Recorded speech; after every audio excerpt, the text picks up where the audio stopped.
샬롬 샬롬 샬롬 샬롬. 하나님 사랑합니다. 여러분 주 안에서 사랑합니다. 열왕기상 16장 29절에서 34절 말씀. 우상 숭배로 죄를 짓는 사람들의 모습 우리 함께 살펴봅니다. 가수들이 가면을 쓰고 나와서 노래를 하는, 경연을 하는 그러한 그 프로그램이 있죠. 두세 번 본 것 같습니다. 최고 승자에게 가왕이라는 이름으로 왕관을 씌워주고 그렇게 하는 텔레비전 예능 프로그램이에요. 판정단이 가면 그 소개 가수를 알아맞히는 과정이 또 다른 재미이기도 합니다. 1차전 듀엣 대결에서는 목소리를 감추어서 목소리 주인이 누구인지 추리하는 것이 쉽지 않기도 했죠. 간혹 목소리가 독특해서 쉽게 드러나는 사람이 있는가 하면 가면을 벗기 전까지 전혀 짐작도 안 되는 이런 사람들. 참 집중하게 되더라고요. 그런 걸 보다 보니 누굴까? 과연 저 목소리의 주인공은 누굴까? 그런데 노래를 부른 가수가 아이돌이냐 아니냐 하는 것으로 패널들이 논쟁을 하는 것도 있었어요. 그렇죠? 현지가 아이돌이냐, 대세 그 아이돌이냐, 아이돌 출신이냐 등으로 아이돌이라는 말을 자주 듣게 됩니다. 열왕기상 16장 29절에서 34절 우상 숭배로 죄를 짓는 사람들에 대한 말씀을 함께 나누려 합니다. 그런데 아이돌이란 말이 무슨 뜻일까요, 여러분들? 아이돌 스타, 아이돌 스타. 청소년과 청년에게 많은 인기를 얻은 연예인들을 일컬어서 아이돌이다 이렇게 우리는 생각을 합니다. 가수뿐만 아니라 MC, 비디오 게임, 캐릭터, 뮤지컬 배우, 영화 배우, 뉴스 앵커, 교수 등등 연예계뿐만 아니라 사회 다양한 분야에서 활동해서 상당한 인기를 누리는 사람들, 이런 사람들을 뜻하는 그런 그 단어가 되었어요. 우리나라에서는 이미 그 20여 년 전부터 청소년들에게 인기를 끄는 그룹들이 대거 등장하면서 이렇게 그 아이돌이라는 이름을, 대명사를 많이 쓰기도 합니다. 젊은이들에게 인기를 얻은 그 그룹들을 아이돌이라고 부르면서 용어가 장착이 되어서 국립국어원에서는 아이돌 스타라는 표제어를 2003년 신호자료집에 추가하기도 했어요. 요즘은 인기가 많은 연예인들을 그냥 통칭으로 가리켜서 인기에 관계없이 그런 사람들을 가리키는 일반적인 단어가 되고 말았습니다. 다시 한번 생각해 보아야 할 것은 아이돌이 영어로 우상을 뜻하는 말이기 때문입니다. 실제 하늘을 찌를 듯한 인기로 우상처럼 받들어지고 상당한 추종자들이 있기 때문이죠. 이런 아이돌이라는 말은 본래 뜻이 무엇인지 묻지 않고 종교적 의미가 아니라 대중문화계에 종사하는 사람들을 가리키는 말이 되었기 때문에 그냥 그러려니 하고 우리는 그렇게 듣고 느끼고 갑니다. 요즘 세상에서 사람들에게 하나님처럼 숭배받고 열광적인 인기를 끌고 있는 것들이 많다는 점을 생각할 기회로 한번 삼고 우리가 이 단어를 다시 한번 새롭게 봅니다. 나라를 자기 마음대로 오늘 본문 말씀에 다스리기 위해서 일부러 우상을 만들고 백성으로부터 섬기게 하였던 왕의 이야기가 바로 오늘의 이야기여서 제가 아이돌이라는 단어를 한번 생각해 봤어요. 주인공이 북이스라엘의 7대 왕인 아합 왕입니다. 그렇지만 문제는 아합을 훨씬 거슬러 올라가서 31절 말씀 보죠. 16장 31절 말씀. 느밧의 아들 여로보암의 죄를 따라 행하는 것을 이렇게 나오고 있죠. 느밧의 아들 여로보암의 죄를 따라서. 그리고 이제 7대가 돼서 아합 왕이 된 거예요. 느밧의 아들 여로보암의 죄를 따라 행하는 아합을 설명하면서 그는 느밧의 아들 여로보암의 죄를 따라하는 사람이다 이렇게 설명합니다. 느밧의 아들 여로보암은 여러분들 잘 아시죠? 여로보암이라는 이름이 또 다른 유명한 사람이 있게 그와 구별하기 위해서 아버지 이름을 그의 이름 앞에 느밧이다 이렇게 붙였습니다.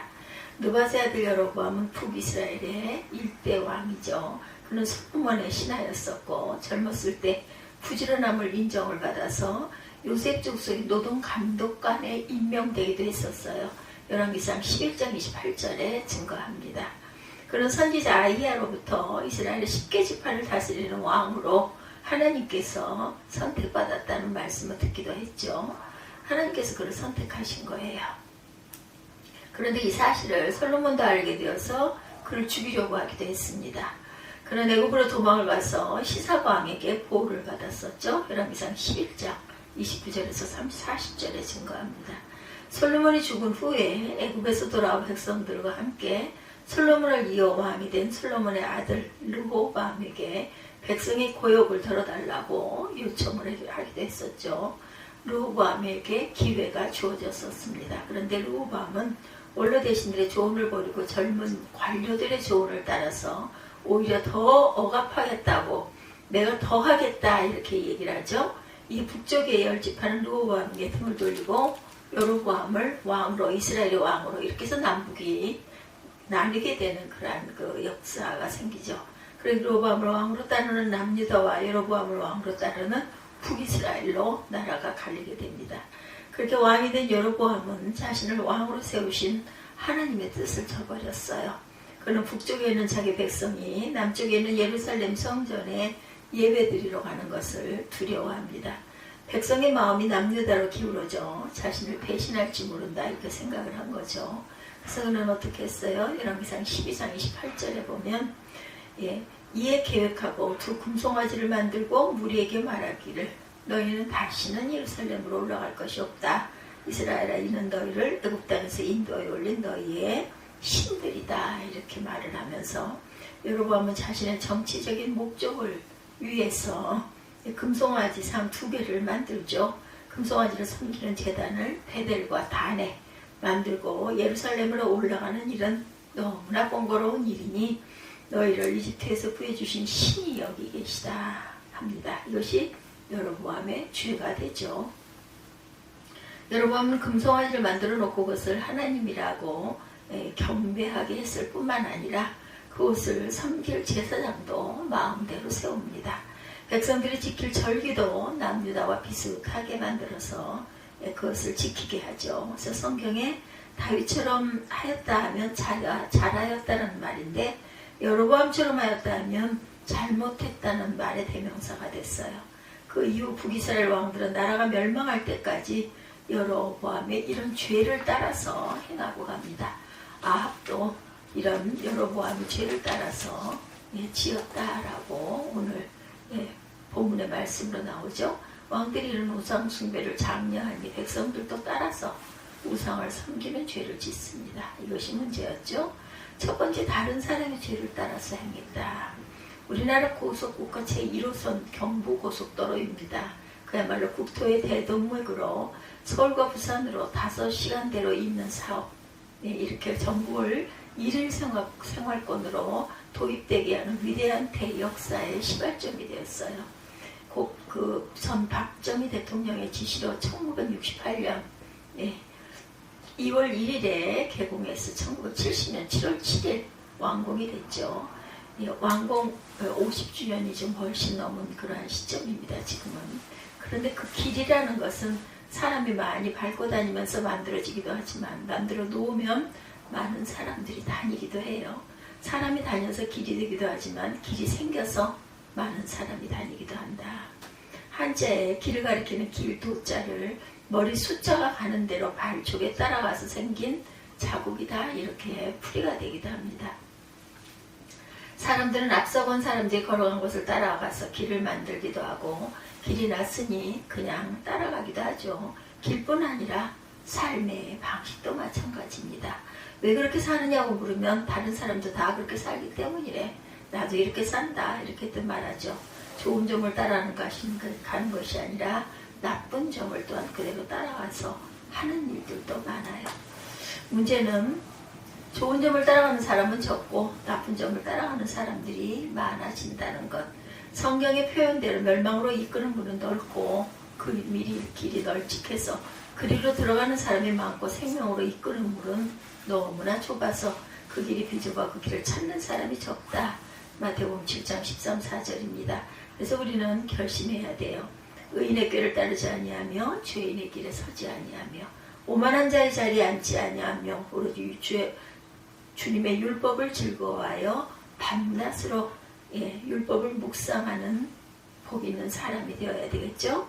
인간은 타락한 존재예요. 복 있는 사람의 길이 아니라 악인의 길을 쉽게 즐겁게 따라가려고 합니다. 바꾼 문제 30절에 오므리의 아들 아합이 그 이전의 모든 사람보다 여호와 보시기에 악을 더욱 행했다. 오므리의 아들이네요. 아합이 솔로몬의 아들 르호보암이 백성의 요구를 들어주지 않았기 때문에 갈라져서 세워진 북이스라엘의 왕조는 순탄하지가 않았습니다. 여로보암이 22년을 통치하고 그의 아들 나답에게 물려주었지만 나답은 2년 만에 바하사에게 암살을 당합니다. 세 번째 왕인 바하사는 24년을 제위하고 아들 엘라에게 왕위를 물려줍니다. 네 번째 왕인 엘라는 2년 만에 시므리에게 암살을 당하죠. 시므리는 다섯 번째 왕이 되었지만 장군들이 오므리를 왕으로 추대하고 그가 머문 성을 공격하자 왕궁에 불을 지르고 그 가운데서 죽어요. 제위기간 7일이었습니다. 오므리가 12년을 제위하고 죽자 그의 아들 아합이 이제 왕위를 상속을 받았다. 아합은 북이스라엘의 번영기를 이끌어갑니다. 그렇지만 성경은 아합이 그 이전에 있던 왕들보다 더 심하게 하나님 보시기에 악한 일을 하였다 이렇게 말합니다. 북이스라엘은 모든 왕들이 처음 왕 여로보암의 뒤를 따라 악하다는 평가를 받는데 아합이 더욱 악하다고 평가를 받은 이유 31절에 증거하죠. 느바세 아들 여로보암이 죄를 따라 행하는 것을 오히려 가볍게 여기며 시돈 사람의 왕 옛 바알의 딸 이세벨을 아내로 삼아 바알을 섬겨 예배하고 이렇게 말하죠.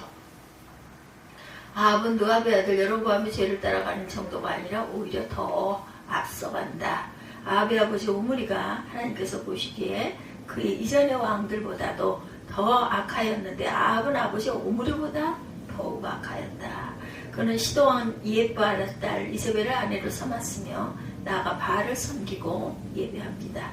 북이스라엘 처음 왕 여로보암은 자기 백성이 예루살렘 성전으로 예배하러 갔다가 마음이 흔들릴 것을 걱정해서 베들과 단에 예배 장소를 만들고 그곳에 금송아지를 세우고 그들을 애굽에서 인도해낸 하나님이다 이렇게 말합니다. 이것이 큰 죄이지만 그래도 아직은 하나님을 섬긴다는 거예요. 근데 아합은 야훼 하나님을 버리고 아예 버리고 바알을 섬겨 예배했다. 이를 위해서 그는 사마리아에 세운 바알의 신전에다 바알을 섬기는 제단을 또 만듭니다. 북이스라엘 수도인 사마리아를 바알 숭배의 중심지로 바알의 공식 국교로 바알을 도입을 해서 더욱 바알의 아내라는 아세라 목상까지 만들어서 세우기에 이르릅니다. 이런 아합에게서 사람들이 죄를 따라가다가 죄가 생활이 되는 것을 봐요. 사람들이 심각한 문제가 여기 있죠. 두 번째, 악을 더더욱 심하게 행하였다. 성경은 말세의 모습에 대해 말하는 가운데 디모데후서 3장 1절에 악한 사람들과 속이는 자들은 더욱 악하여져서 속이기도 하고 속기도 하나니 이렇게 말하고 있습니다. 도둑놈이 도둑질을 당하고 사기꾼이 사기를 당하는 세상. 도둑놈의 것을 도둑질하려면 얼마나 더 탁월한 그런 악한 기술을 익혀야 할까. 사기꾼에게 사기를 치려면 얼마나 많은 준비를 더 해야 하겠는가. 아합은 왕으로 나라를 안전하게 보호하기 위해서 시돈의 왕 이엣바알에 따른 이세벨과 국제 결혼을 합니다. 문제는 앞서 지혜의 왕이라는 솔로몬이 실수한 것처럼 왕비가 시집 오면서 가지고 온 우상을 왕이 온 백성에게 섬기도록 장려하였다. 그래도 솔로몬은 하나님과 우상 사이에 양다리를 걸치고 있었는데 아합은 아예 바알을 국가 종교로 삼아서 돌아갈 길조차 없앴어요. 이런 아합의 죄를 하나님께서 어떻게 보셨나? 33절 후반절입니다. 그는 그 이전에 이스라엘의 모든 왕보다 심히 이스라엘 하나님 야훼를 노하게 하셨더라. 이거 움직이지 않아요. 그냥 놔두세요. 고장이 났다고 그러네요. 아합이 더욱 죄를 지은 것은 하나님을 심하게 진노하게 하셨다. 하나님을 진노하시게 하는 것은 하나님께 받은 벌을 쌓는 것이다. 자비로우신 하나님은 사람들이 죄를 회개하고 돌아오기를 기다리십니다. 그렇지만 끝까지 회개하지 않은 자들을 반드시 심판하세요. 제발 실수로 죄를 짓더라도 죄를 쌓지는 말아야 되겠다. 쓰레기통을 바로바로 비워야 된다는 거죠. 쓰레기 같은 죄를 마음에 쌓아두지 말고 말씀과 기도와 찬양으로 날마다 청소를 열심히 부지런히 해야 되겠죠. 우리는 여기서 사람의 죄를 길을 따라가고 더욱 심하게 죄를 짓게 되는 근본적인 이유를 생각해 봐야 할 것 같습니다. 사람의 욕망이 더 거칠어지기 때문에 일어날 수가 있어요. 죄를 지으면 죄에 대해서 무감각하여지기 때문일 수도 있습니다. 그런데 오늘 말씀은 어디에 문제가 있다고 말씀해요? 31절에 느밧의 아들 여로보암의 죄를 따라 행하는 것을 오히려 가볍게 여기며 시돈 사람의 왕 옙바알의 딸 이세벨을 아내로 삼고 가서 바알을 섬겨 예배하고, 아합이 바알을 섬기고 예배하게 된 것은 여로보암이 금송아지를 만들어 섬긴 것을 가볍게 여겼기 때문이다. 여기서 오히려 가볍게 여기다. 카랄이라는 말은 말 그대로 가볍게 여긴 것입니다. 여로보암이 금송아지를 만들어 섬긴 것을 아합이 무겁게 보았더라면 하나님께 돌아갈 길이 있는데 그는 가볍게 여겼다. 죄를 따르고 죄를 더욱 짓는 문제는 어디에서 오는가? 죄를 가볍게 여겼기 때문이다. 세 번째입니다. 죄를 가볍게 여겼다. 그 길을 땅에 따라서 행하여 가고 더욱 심하게 악을 행했고, 그리고 그 모든 인자는 사람마다 야훼 보시기에 더욱 악하게 다른 사람의 죄를 따라 행했다라는 것이 문제죠. 가볍게까지 여기면서 죄를 짓고 부끄러워하면 돌이킬 수 있는 기회가 있어요. 양심의 가책을 느끼면 고통받으면서 다시 돌이킬 수 있는 가능성이 있습니다. 죄를 짓고도 대수롭지 않게 여기고 떳떳하고 나는 뭐가 문제인데 내 맘대로 하지 무슨 그게 꼭 무슨 상관이야 뭐 이런 식으로 억지를 쓴다면 나만 죄를 지었느냐면 돌아갈 기회조차 없다는 거죠. 오늘 이 세상의 문제는 성경이 죄라고 규정하는 것을 더 이상 죄로 여기지 않으려는 데 있다는 것. 죄를 죄로 여기지 않는 것은 심각한 문제입니다. 하나님께서 보내신 두 천사가 소돔에 이르렀어요. 롯이 소돔성 어귀에 앉아 있다가 그들을 보고 일어나 자신의 집으로 강권하여 맞이하여 드립니다. 천사는 롯에게 하나님께서 소돔을 멸하시려고 무리를 보내셨다. 창세기 19장 13절이죠. 그러니 딸린 가족들을 다 성 바깥으로 데리고 나가라 말합니다. 이에 롯은 자기 딸들과 약혼한 사익감들을 찾아가서 말하죠. 서두르게 이 성을 빠져나가야 하네. 하나님께서 이 성을 곧 멸하실 걸세. 그렇게 말했는데도 사위들은 그 말을 농담으로 생각합니다. 창세기 19장 14절에 증거합니다. 그는 롯의 말을 지나가는 이야기로 귓등으로 가볍게 받아 넘기죠. 그 이유는 롯의 집에 손님이 왔다는 소문이 퍼지자 소돔성 마을에서 젊은이 노인할 것 없이 모든 남자가 몰려와 그 집을 둘러싸고 소리를 쳐요. 당신의 집에 온 남자를 우리에게 데리고 나와라. 우리가 그 남자들과 상관을 좀 해야겠다. 이것은 남자와 남자가 동성애를 하겠다라는 뜻입니다. 롯은 이것은 악한 짓이라고 분명하게 말하죠. 그저 동네 사람들이 롯에게 달려들어서 밀치고 대문을 부수려고 합니다. 천사가 손을 내밀어 롯을 안으로 끌어들이므로 롯은 위기를 넘기죠. 이것이 롯의 사위들을 지배하고 있는 소돔의 형편이었다. 그 시대에 생활상이었다고 해야 할까요? 문화라고 해야 할까요? 요즘 우리나라에서는 소위 차별금지법을 만들어서 동성애를 죄라고 말하지 못하게 하기도 합니다. 교회는 차별을 없애는 데 앞장을 서왔고 앞으로도 그래야 할 일인데 인간이 인간을 차별한 모든 구조적 죄악에 맞서 싸워야 합니다. 교회는 동성애자들까지도 품어주고 하나님께로 다시 돌아오도록 도와주라는 것이죠. 그런데 하나님께 나아가기 위해서 죄를 죄로 여기고 회개해야 되는 게 우선 순위입니다. 죄로 가볍게 여기면 하나님께 돌아갈 수가 없어요. 다 그러는데 세상을 그렇게 하고 어떻게 살아? 예배는 예배지. 하나의 의식이지. 무슨 생활 가운데 맨날 하나님만 품고 어떻게 그대로 어떻게 따라가고 살겠느냐. 이렇게들 합리화를 하죠. 사람이 가늠하다가 잡힌 여자를 끌고 와서 가운데 세워놓고 예수를 곤란하게 하려고 어떻게 해야겠느냐고 묻는 부분이 있어요. 그렇죠?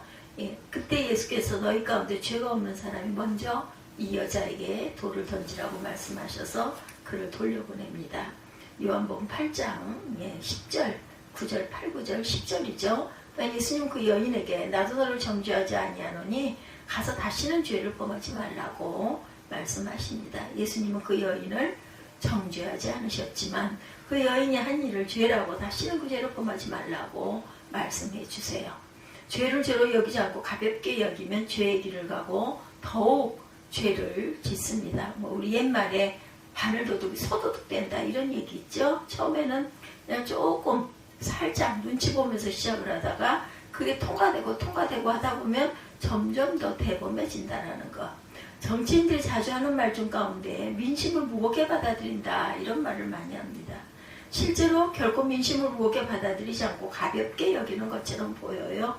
그러니 같은 실수를 반복하고 더 큰 수렁에 빠지게 되고 죄는 죄를 낳고 죄가 자꾸 자라죠. 죄를 아무렇지 않게 여기는 것이 잘못하고도 대수롭지 않게 여기는 그것이 바로 문제라는 것. 실수를 실수로 인정해야 돼요. 죄를 죄로 무겁게 받아들이고 내가 잘못했네요 이렇게 해야 되는데 누가 어떻게 해서 주변의 분위기가 이러해서 모두들 다 그러니까 이런 식으로 핑계를 대고 합리화하는 게 문제입니다. 성경이 말씀하시는 죄를 죄로 여겨야 되겠다. 그리고 성령의 도우심을 간구하고 회개해야 되겠죠. 바울과 바나바가 루스드라에서 발을 쓰지 못하는 그 장애인을 만나죠. 바울은 그에게 고침받을 만한 믿음이 있는 것을 보고합니다. 그대로 발로 똑바로 일어서라고 말하죠. 그 정도 벌떡 일어나 걷기 시작합니다. 이에 사람들은 두 사도를 향하여 신들이 사람의 모습으로 내려왔다라고 난리가 나죠. 소동이 나죠. 두 사도에게 제사를 드리려고 황소를 끌고 오죠. 이에 두 사도는 자기들이 옷을 찢고 군중 가운데로 뛰어들어 외칩니다. 사도행전 14장 15절 후반절입니다. 여러분에게 복음을 전하는 것은 이런 헛된 일을 버리고 천지와 바다와 그 가운데 만물을 지으시고 살아계신 하나님께 돌아오게 함이라 라고 급구 만류하죠. 사도행전 14장 15절 후반절에 보면 예수를 믿는다는 것은 하나님이 아닌 것을 하나님처럼 섬기는 우상숭배를 버리는 것이라는 것 잊지 마십시다. 작은 죄라도 가볍게 여기지 말아야 할 것이다.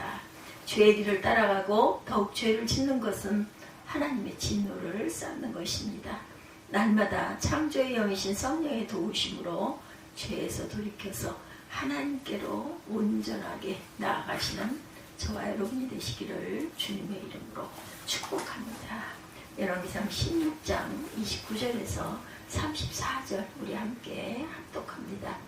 544페이지 열왕기상 16장 29절에서 34절입니다. 유다의 아사왕 제38년에 오므리 아들 아합이 이스라엘의 왕이 되니라. 오므리 아들 아합이 사마리아에서 22년 동안 이스라엘을 다스리니라. 오므리 아들 아합이 그의 이전의 모든 사람보다 야훼 보시기에 악을 더욱 행하여 느바세 아들 여로보암의 죄를 따라 행하는 것을 오히려 가볍게 여기며 시돈 사람의 왕 예바알의 딸 이세벨을 아내로 삼고 와서 바알을 섬겨 예배하고 사마리아의 건축한 바알의 신전 안에 바알을 위하여 제단을 쌓으며 아세라 상을 만들었으니 그는 그 이전에 이스라엘의 모든 왕보다 심히 이스라엘 하나님 야훼를 노하시게 하였더라. 그 시대에 베델 사람 히엘이 여리고를 건축하였는데 그가 그 터를 쌓을 때에 맏아들 아비람을 잃었고 그 성문을 세울 때 막내 아들 스굽을 잃었으니 야훼께서 눈의 아들 여호수아를 통하여 하신 말씀과 같이 되었더라. 이런 내용으로 함께 봅니다.